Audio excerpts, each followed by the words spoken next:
Naomi, it's interesting because she's changed so much since we've been married, and she's a very different person than she was when I first met her. It was in 1995. We were kind of set up on a blind date that I didn't even know was a blind date, and she was working as a park ranger at the Timpanogos Cave for the National Park Service. She's a great interpreter or tour guide in that system. And then she was going on a mission for the LDS Church to Italy for the next 18 months. And after she got back, she went and got she finished her degree at Southern Utah University. And then I just happened to call her and said, "Hey, you want to go out?" And we went to Stadium of Fire in Provo.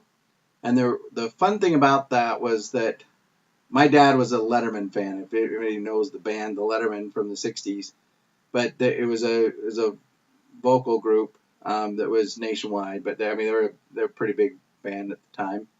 But it wasn't. So at any rate, we're standing out there getting tickets, and just trying to buy tickets from anybody that might have extra tickets. Well, Bob Ingman looks over and says, "Hey, you need tickets?" And I'm going, "Really?" So we sat at the Stadium of Fire next to Bob Ingman, who Steve Young was like 2 rows down, and Larry King's wife was 2 rows down. So all this group actually, Larry King's wife her maiden name was Ingman, so her dad was one of the Lettermen.